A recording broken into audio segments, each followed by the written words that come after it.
Greetings, everyone, and welcome to Chanta Sama Day. We are here. Oh gosh, just getting set up here. Yeah. So here we go.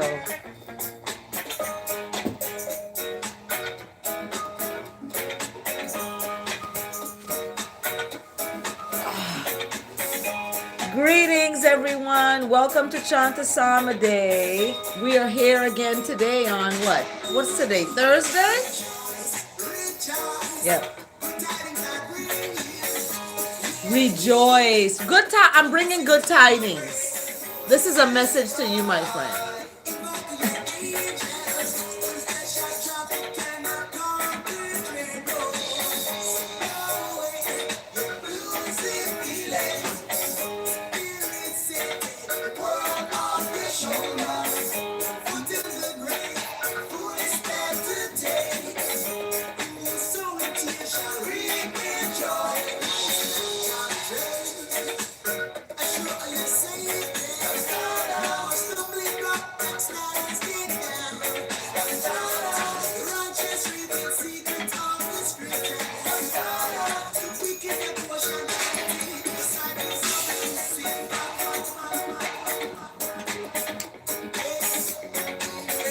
Oh, Bubba, you in here? Come sit down. Sit up, Bubba. Come. Respect. Come. Sit. Lay down. Lay down. You want to be on camera? You took a bath yesterday. You going to the doctor today?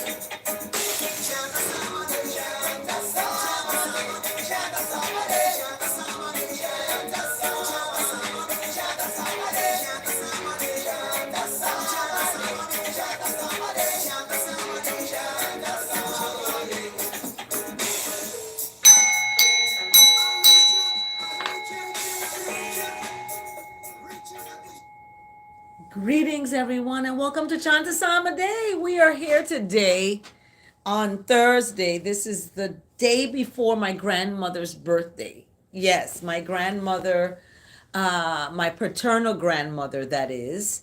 Her birthday is the 24th.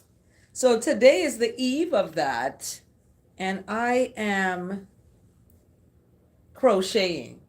As you can see, I did some kind of weird design yesterday, doing this. So I don't know what this is going to be. It may be it may be a cap. I don't know what it's going to be, y'all.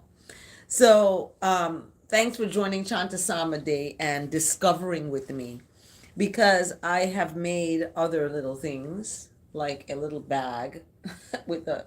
I took this off of something else and put it onto this.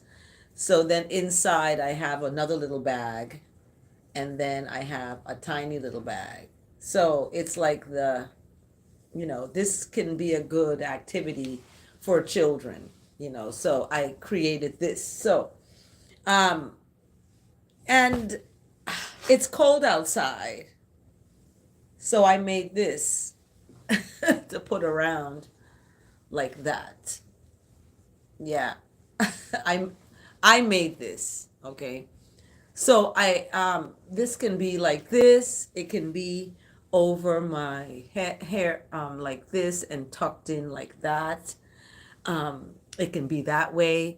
So it's just to keep me warm. I could also use it as a puppet. It could be. Thank you for liking this video. So it's long. So I made this. Um, this past summer, 2024 summer. Hi, Jaquin Villarreal.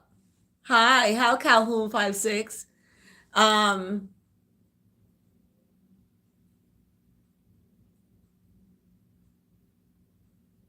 Calhoun 56. That's an interesting question. Um, So here is what I created. So I'm on to this other creation here, and I don't know what this is going to be. So I had a little bit of the red left, and I just added on the yellow to it. So I made, little, I'm practicing. So thank you for liking this video. Thank you for liking this video. That's really amazing. So, uh, today's theme is interesting. Hi, everybody. Thank you so much, Calhoun. Advice. So we're prefacing. This is interesting, Calhoun 56, because we didn't plan this, but today's theme is about that. Hi, blessed greetings, Connie. Thank you for joining. It's good to see you. Happy Thursday, everybody. We are here again, live. This is, thank you, YouTube, for this platform. Thank you all for liking this video. We are here live, and every day I try to come on, unless I'm traveling someplace. I just traveled from Texas. I don't like to talk about that, where I go and when and all that stuff. And sometimes I may say things where I'm at that I'm not there. So anyway, I because I'm live every day, I have, a following. People see me, and I just watched a documentary about social media murders. And my son is like, "You're so negative, stop thinking that." But these things, are real, and they happen. So meeting people online, and going to meet people and stuff like that is not what I do. So when people come on here and they want to marry me, I got some proposals. It's interesting because 7 years ago I was proposed to, and I said yes. But anyway, that's a whole nother video, a whole nother story, that my story that I'm gonna share. So as I bring you the word today, and I'm not, look, I'm not a preacher. Okay, I'm not preaching. Hi, Sanders fam. Hi. um but I wanted to address Calhoun 56, who came on here needing advice. And what I would advise is to listen very closely, very carefully, because it's interesting that today's theme is about, what Calhoun 56 is asking advice for, and the question, I'll just read it. Me and my lady called it quits tonight. Should I help her move out or leave it on her own? She's moving an hour away. So, when there is an end to something, I hear the word quitting, or ending, or breaking up, and going your separate ways. It's always important, and the theme today, I was so glad to see this, because people need this out here, is to commune with righteousness on behalf of others. In your language, you would say pray for others, right? So that's what the words are today: pray for others. I like to look at it as commune with righteousness on behalf of others. So we have a very freezing cold happening. What is it about? Show what it's saying. The kitchen. Leave your water dripping in your kitchen and bathroom sink until Friday afternoon to prevent the pipes from freezing. So yeah, you have to do that, in places, especially when you own your own home. Here, you have to, deal with these things in a house, and you don't want pipes to freeze. So anyway, yeah, these alerts come in all the time, but yeah, just let it drip some. So this is what I've been working on, y'all. And in working on that, I started doing that in the summer, this past summer 2024.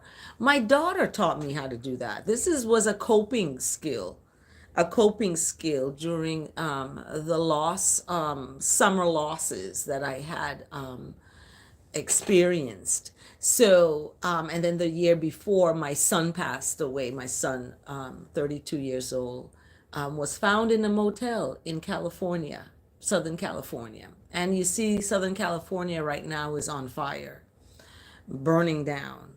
And it's interesting because he, they don't know I don't know the exact time of his passing, but he was found on the 28th, I believe, of February 2023. And I found out April.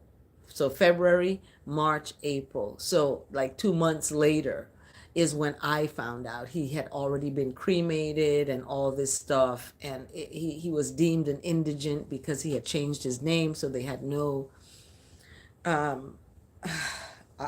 it's just still being investigated. Okay. So my daughter taught me over the phone this past summer how to crochet. So this has been a coping mechanism for me that is now turning into something quite amazing because creating it's creating something warm that I could put on, like this. Something warm that I could put on around my neck, like this. Okay, I could get even a pin and pin right here and be like, hey, how are you? I'm nice and snug. I'm telling you all, this is warm. This is like really warm. So, I'm glad that I got this skill. So shout out to my daughter. Fire! Yep, that's her name. Fire! Fire! Fire. And the words today, commune with righteousness on behalf of others. Whenever you're dealing with conflict, you're dealing with human relations, you may have challenges, and you want to deal with those challenges in a goodness, in a righteousness. In other words, you erring on the side of kindness. You're going to err on the side of grace. You're going to err on the side of humility and honesty and respect and love and patience and serenity. And, you're going to err on the side of those things. And sometimes our humanness gets out of our goodness and we become a mess. Okay? We don't want to be a mess. Do you want to be a mess? No, ma'am. No, sir. So we don't want to be a mess. So we want to send uplifting words on behalf of others. Because when I looked at the words today, it's brought to us by Philippians, and Philippians talks about giving thanks for that righteousness every time you remember someone. So when you think of someone or you remember someone or they come into your mind and the hurt comes, you feel hurt, you feel whatever, turn that over, like flip it on the other side and look at Philippians chapter 1, verse 3. Put that up, type it, copy it, put it up somewhere. To thank righteousness every time you remember someone. And you are constantly, like incessantly, all the time, right? Communing with righteousness, with joy. Not communing with righteousness in sad and you're crying and you're, you feel betrayed. No. When Jesus was betrayed, he didn't go on into a tizzy about this is gonna happen. So every one of your communication with righteousness is for all of you. Hey, is for all of you. All. So in Philippians 1:3, that answers your question, Calhoun 56. This is what you do. And I'll read it, in the language of, King James. And in the language of King James, I thank my God every time I remember you, constantly praying with joy in every one of my prayers for all of you. So Philippians is giving thanks to his or her, or, to that God. And I define God on this channel as righteousness, mercy, love, compassion, kindness, grace, forgiveness, long suffering. It's a whole list of attributes that are operational definitions that define what that is that people uphold so highly, but then their behaviors are the opposite. Their behaviors are not kind and merciful and all this, but yet they are calling on these, names that supposed to mean that.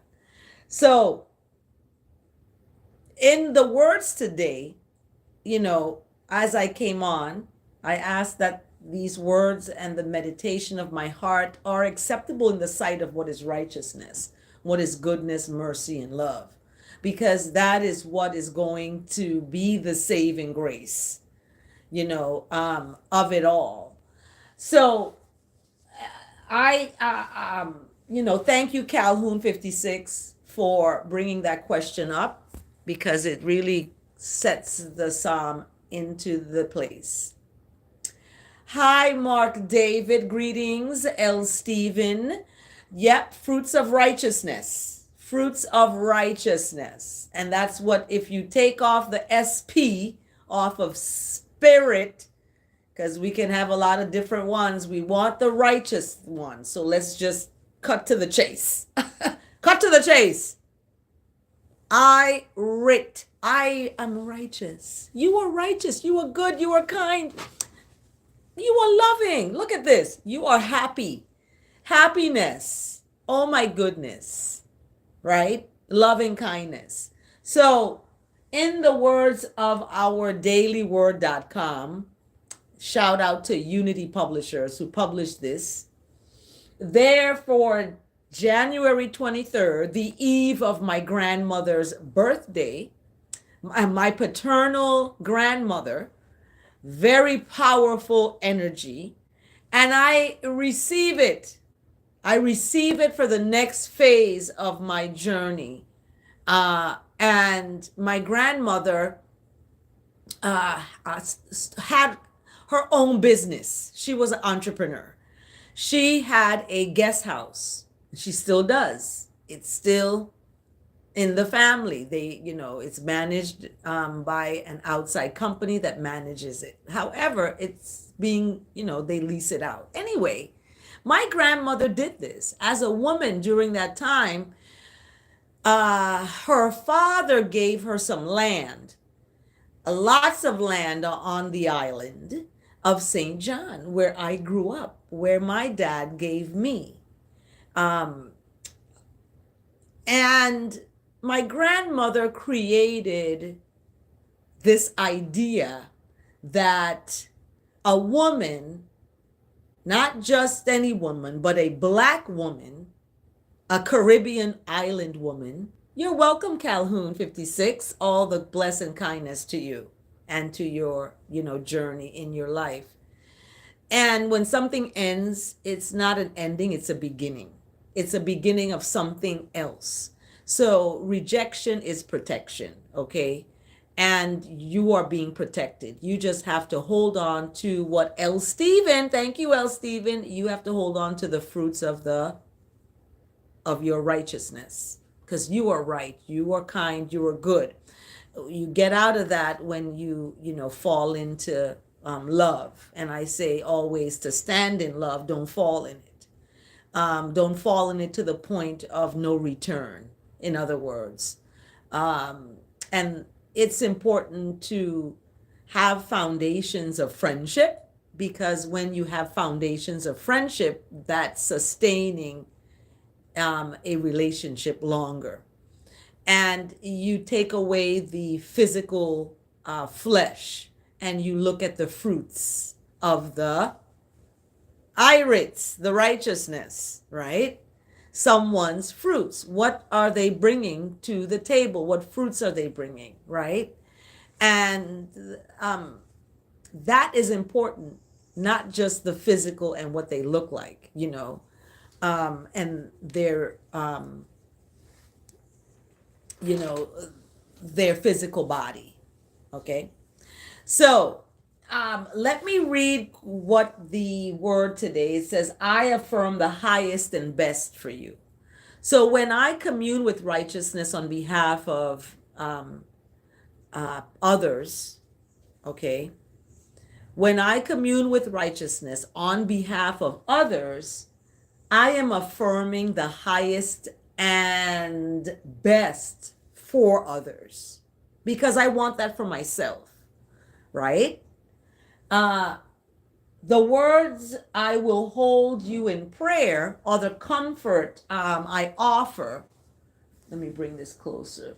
When a dear one shares a concern with me. So when someone shares a concern with me, as Calhoun 56 did, I am going to commune with righteousness on behalf of a dear one that shares a concern with me. And Calhoun did that. That's why I'm like, wow, this is aligning. I don't know who Calhoun 56 is. We didn't set this up and have this happen. It just happened. So the righteousness is aligning. It's aligning. It's aligning. And prayer is the gift of my faith. So communing with righteousness, because we're going to define what prayer is.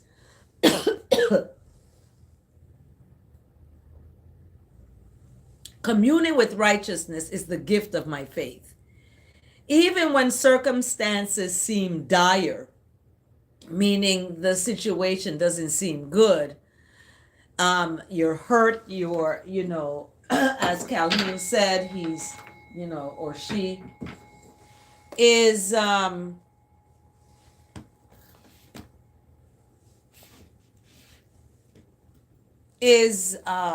exiting a relationship. And in that exiting a relationship, you have, emotions. So, and these may seem dire, right? So you lean into faith. You lean into faith in righteousness. It speaks of lean into my faith in God. But what is God? God is righteousness. God is good and all the fruits, right? So you lean into each of those verbs and express them. Share them with people, right? Something is in my eye. And you affirm the highest and best, knowing that all is in divine order. So all things are working together for your good. All things. It may not be seeming good to you at the moment, but it's working together for that. So as you pray for others, as you commune with righteousness on behalf of others. So that's what you're doing. You're setting up yourself to talk to righteousness, to goodness, to mercy, to forgiveness, to long suffering, to all of these attributes. You're talking to that. Okay? Man and religion has created this, statues that you bow to and talk to. But you have to talk to those fruits of righteousness that's within inside you and pull them out. They're there. They were put there from such time ago. They're there. You just have to pull them out. And some people pull them out more than others. And you can see the difference. So as you lean into faith in righteousness, you're going to affirm the best and highest for others, knowing that all of this is divine order. So you're going to affirm. Repeat after me, everybody.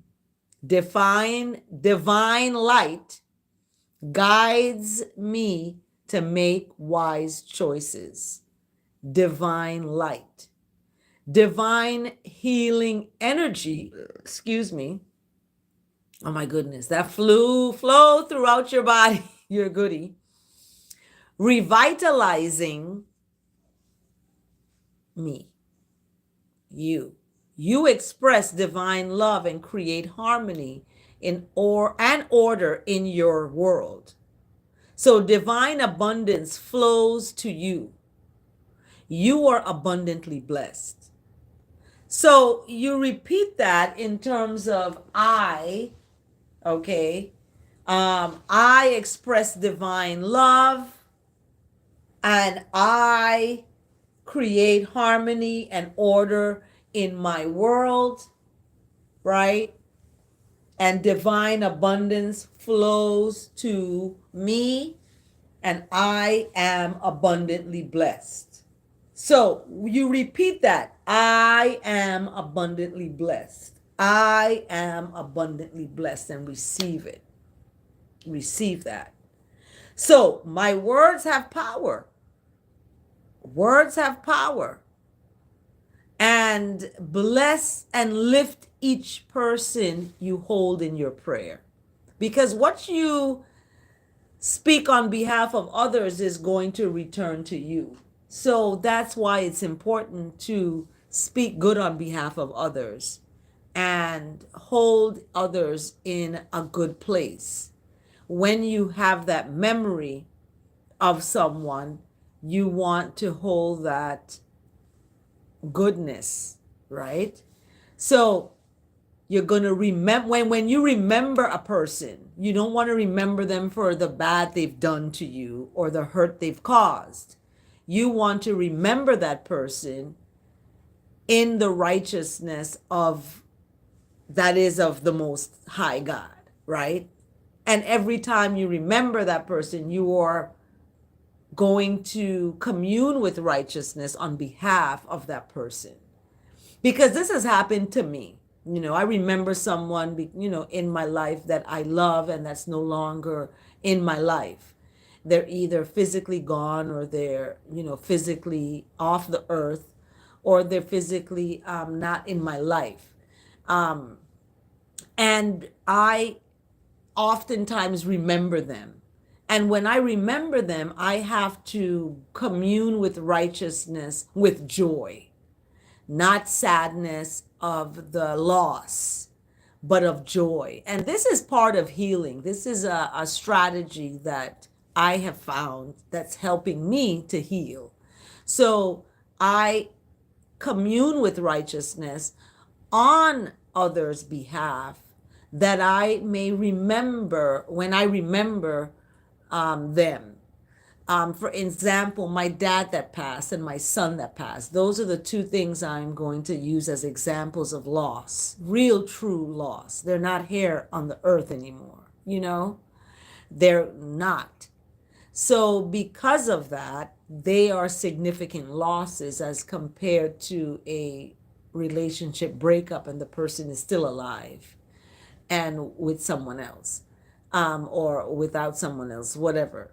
But they're not with you, as Calhoun 56 mentioned, right? They're an hour away. So when that happens, it's not as significant as the losses of a son and a father. And for me, the loss of my son and my dad their memory will be at the forefront, as opposed to any other memory, because their memory is more significant because I am not going to see them again. I may see someone I've been with before. I may see them there, or we may pass in passing, So we affirm that we're going to keep that goodness at the forefront, in other words. So I'm going to remember my son. I just had a memory of him, just this rise, of what he used to do. And it was funny. So I have that memory. My dad, I have that memory. I just posted. If you're follow me on Facebook or you're my friends on Facebook or whatever, you'll see a picture of me and my dad. And that's a memory. So I hold those memories in communication with righteousness. When I sit with the Most High in communication, I hold those memories very in the forefront. So your words have power, and you bless and lift each other up, that you hold in your communication, and have faith that good is unfolding in each life. Like, know that the people you love are safe. I kind of doubted that. I felt the person wasn't safe, and I'm like, I have to go into communication with righteousness, to have faith that good is unfolding in each person's life. I may not I may not see them, they may not see me, we may not see each other. And physically, when we lose a life, that physical life is gone, but that energy of that life is still existing. And that is what I call the ancestral life. Thank you for liking this video so much. Thank you. Mwah! Thank you for liking this video, and for, sticking with me 32 minutes now.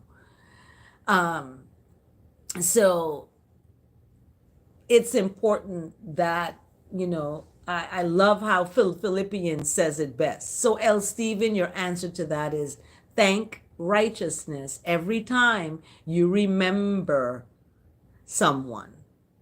Okay? And constantly, never cease in your communication to righteousness with joy now.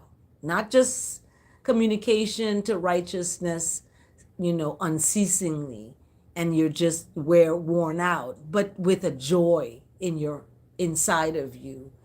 And having that joy in every one of your communication to righteousness on behalf of others. Okay? So Philippians 1:3, I love it. I receive that one. I love that because it gives us a real good transition to Psalm 127, unless righteousness builds the house. So, what are you building? Okay, is the question. And building it with what? Some people need brick and mortar. They need brick and mortar to, build the foundation of a house and all that, right? What is it that you need to build the house that's going to keep the house in a generational wealth, in a longevity, right? What are you doing? So it's interesting because this Psalm 127 is about 5 verses, and it's short, but it packs a punch. Foundation. Thank you, Mark David. And L. Stephen, would I call this rotten fruit? What is rotten fruit? Rotten fruit is the opposite of good fruit, right? And remember, you mentioned what the fruits are of the righteousness.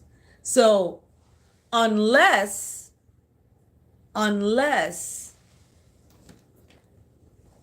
righteousness builds, there's not going to be anything happening. It's not going to stay. You know what I mean? Righteousness, it has to be that foundation in any relationship. or it's not going to sustain. Any relationship starting off with a physical attraction or a physical lust or a physical want. I want to do this to you, or I want to do that to you physically. When that relationship starts off there, it's going to fizzle out. That cannot sustain it. What sustains anything is righteousness.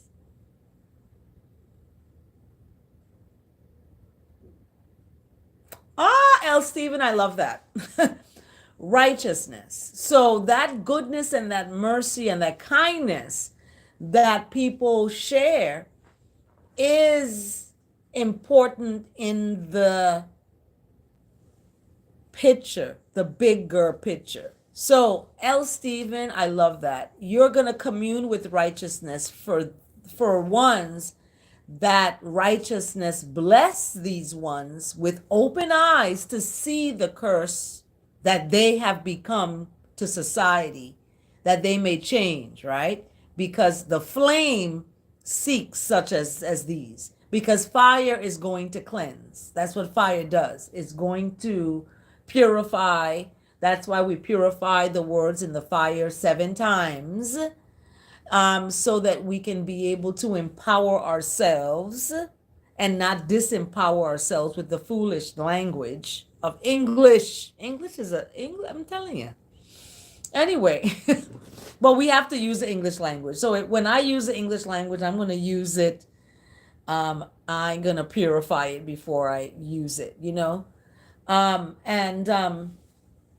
Psalm 127 is that transition from affirming the highest and best for you, and that affirmation is that righteousness that builds the house.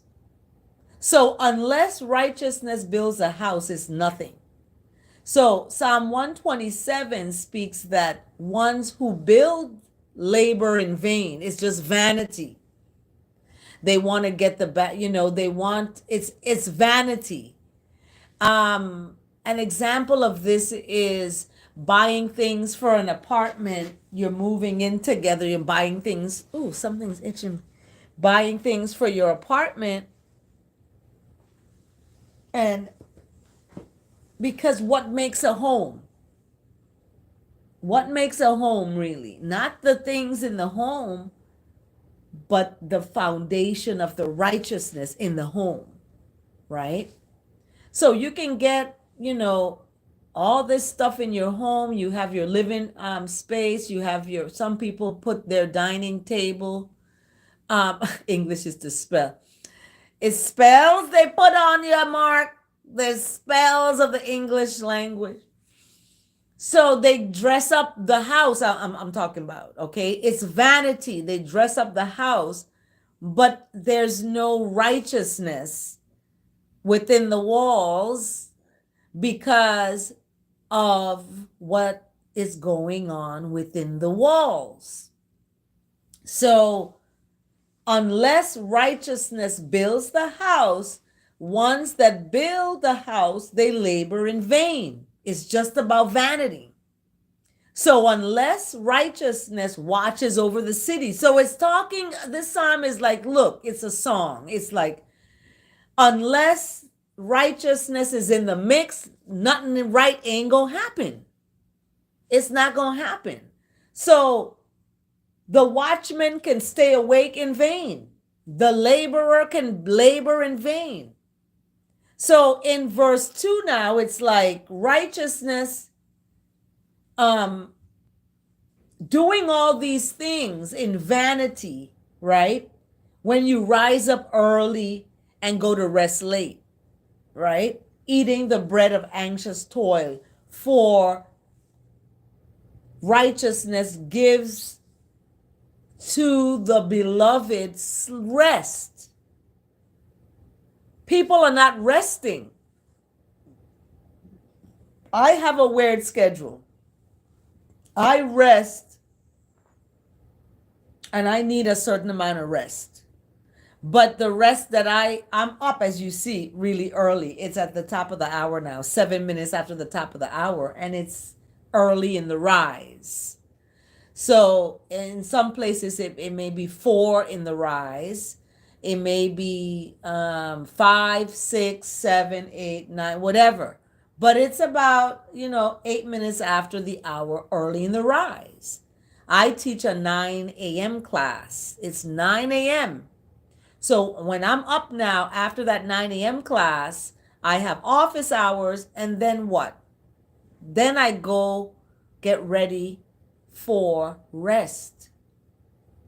My rest starts about 5. I start to wind down. By 7, I'm in the bed. I'm asleep. I'm in the bed. 7 p.m. Okay? So, and I get good rest. As you see, I'm up and ready. Someone says, you just have energy. But yeah, I get good rest. So rest is important. And because I am a beloved one and an anointed one, I get good rest. Oh my gosh. So you have to get rest. So now in verse 3, behold, children are a heritage from righteousness. Children. I told someone you better go take care of your children. Because I had children really young and was not taking care of them the way I should. I am gonna admit that. I had to apologize to my children because I was young and dumb. So anyway, Bobby, hey, lay down, come. Wow, it's midnight where Mark is. See, so it's we're at the same minutes. Right now it's 9 minutes after that hour. We share that in common, the minutes, but the hour is different, right?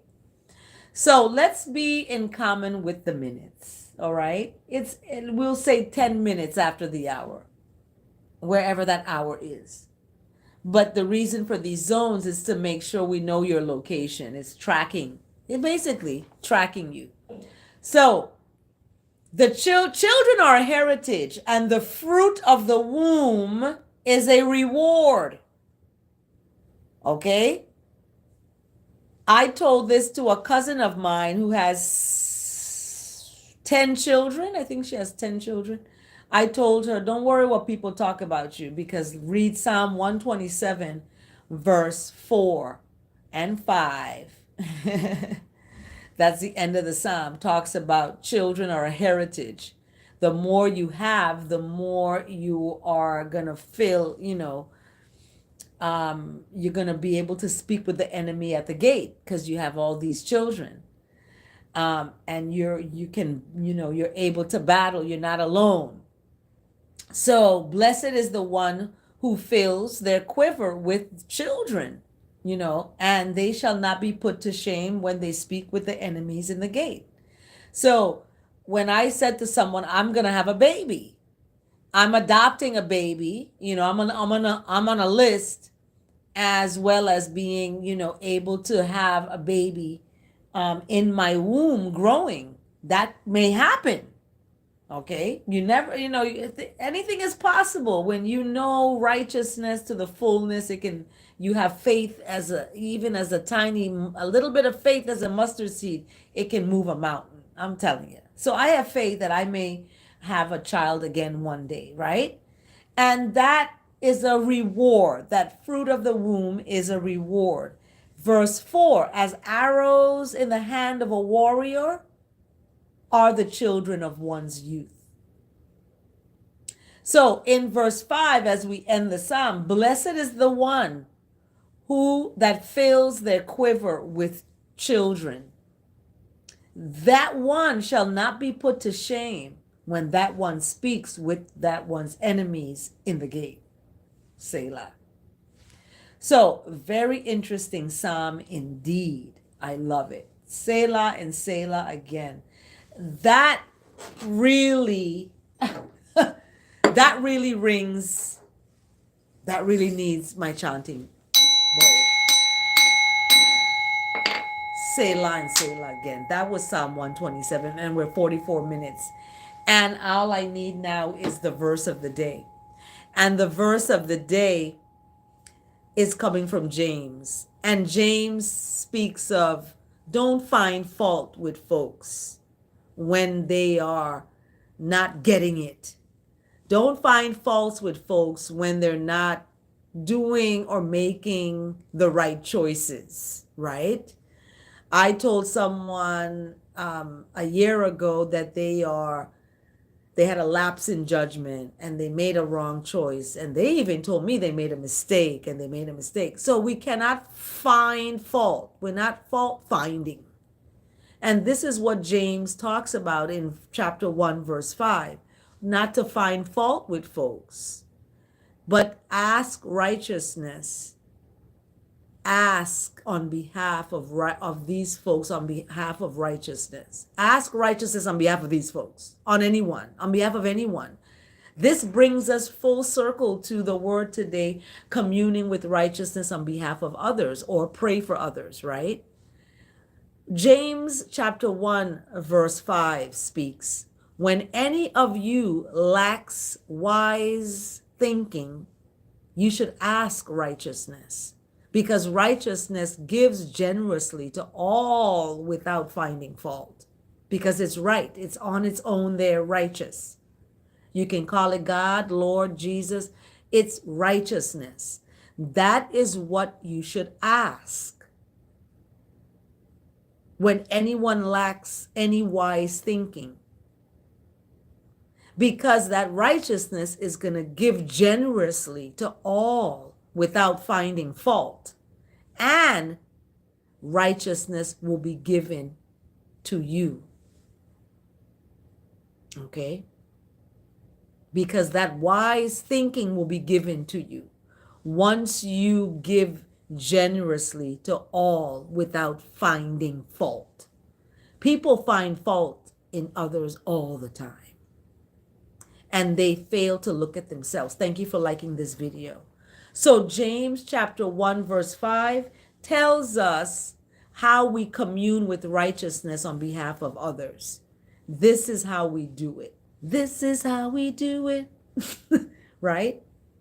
When anybody lacks a wise thinking, if you think somebody is not eating right, they're not doing the right thing, they're in an abusive relationship, they're in a toxic situation, their job is demoting them, whatever the case is, that you feel somebody is lacking that wise ability to make the right choice,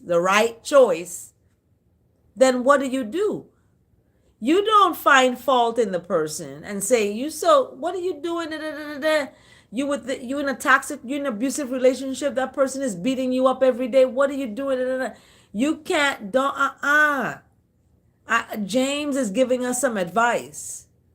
When anyone lacks wise thinking, what you do is ask righteousness. Because righteousness is what gives generously. Remember I told you righteousness is there. It's in the midst. It's there. It's that omnipresent, conscious voice telling you to do the right thing. But then you end up falling instead of standing, and you end up doing the wrong thing. So when any of you lacks wisdom, you should ask God, who gives generously to all without finding fault, and it will be given to you. Wisdom will be given to you, in other words. So I took out the pronouns so we can get to the full meaning of James, because James echoes what we need to do is commune with righteousness. Commune with that goodness, because that is what we'll be given. We'll be given that ourselves, right? 50 minutes, we're under an hour. Thank you so much for joining Chant a Psalm a Day. Oh my goodness, we have made it. We have made it. I wanted to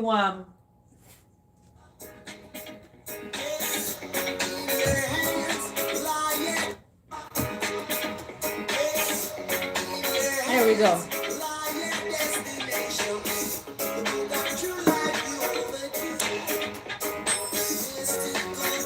My daily prayers for women out there. What is today? The eve of my grandmother's birthday, the 23rd. So for the 23rd, it reads, and let me get my little reading light, because I have this neat little reading light. It is just amazing, because I can put it there and see my, look at that.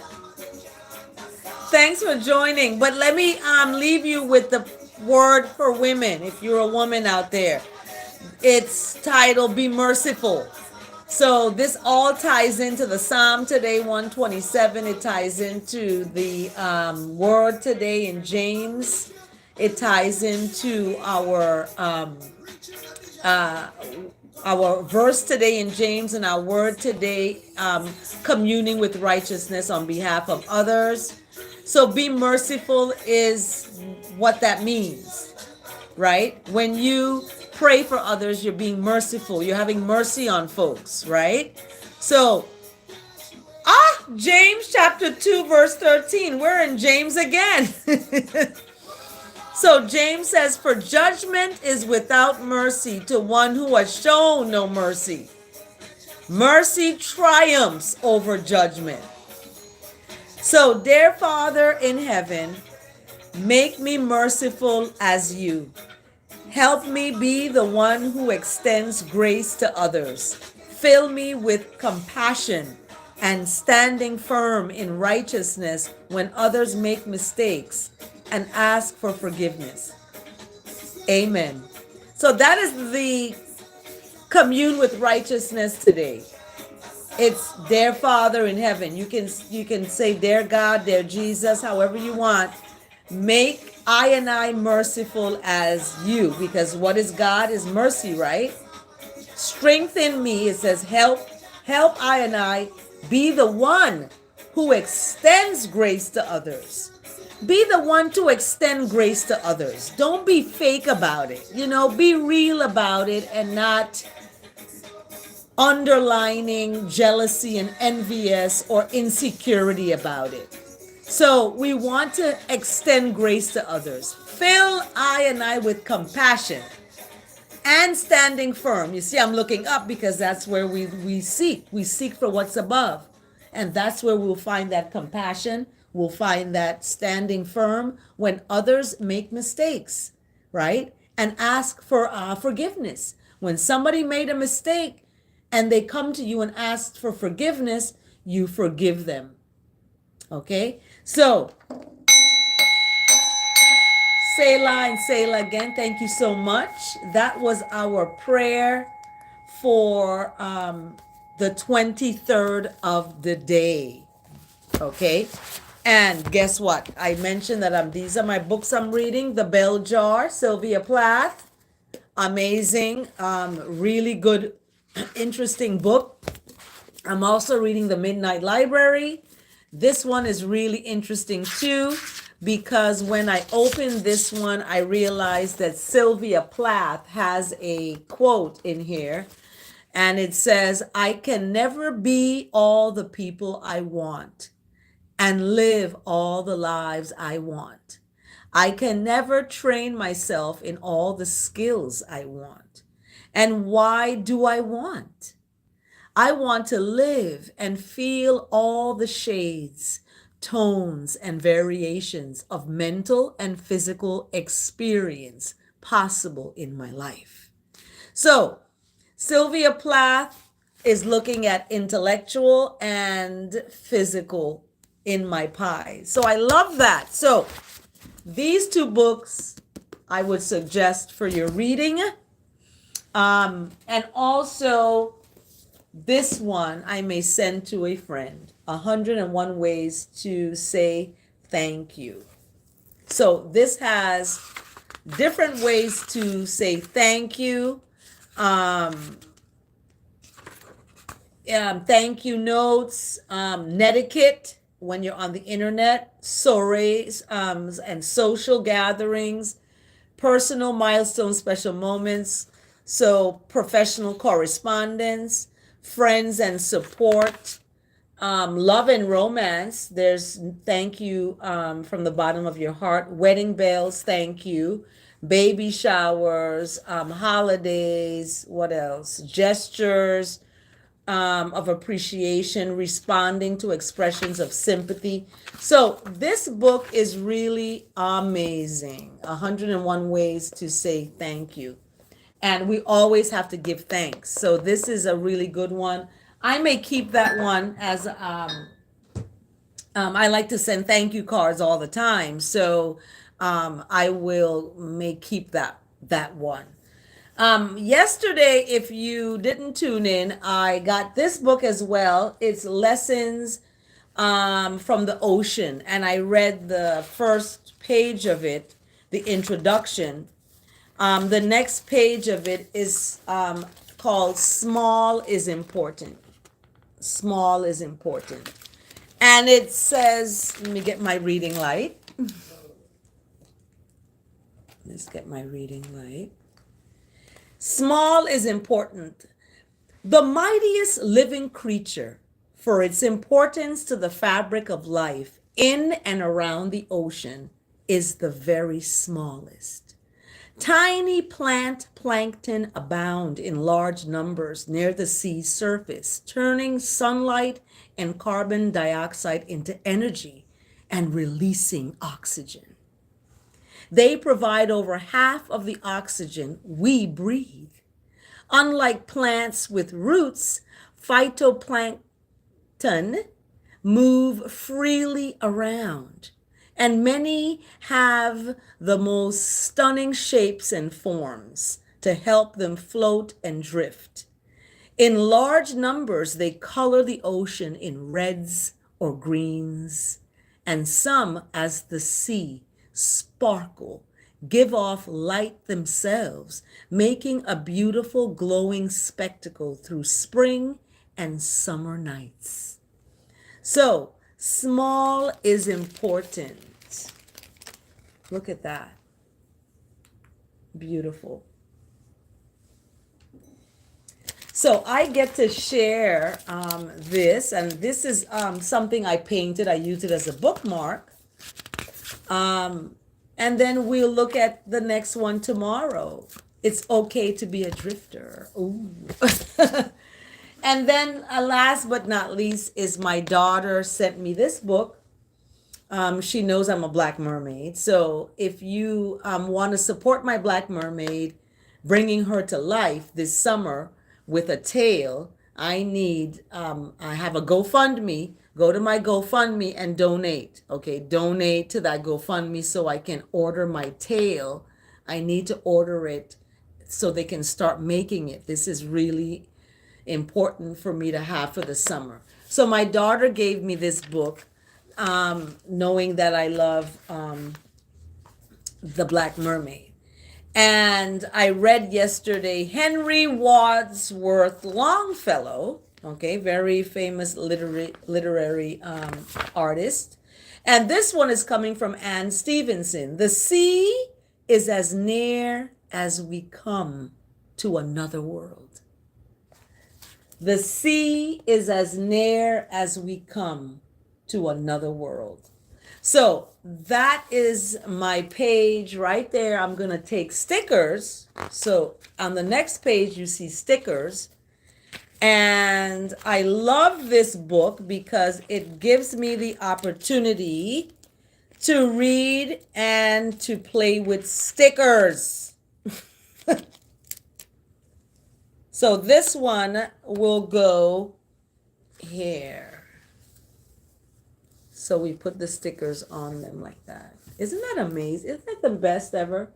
So tomorrow there is another quote that I'll read. So subscribe to this channel. Like this video so you can see the next quote coming to ya every day on Chant a Psalm a day, everybody. Thanks for joining. Have a blessed day. I'm going to go return to my, return to this. I don't know what it's going to be. It may be a hat. I don't know. We will see. You got to stay tuned. Okay? You got to subscribe so you can get to find out what this is going to be. Take good care. Until next time, stand in love. Don't fall in it.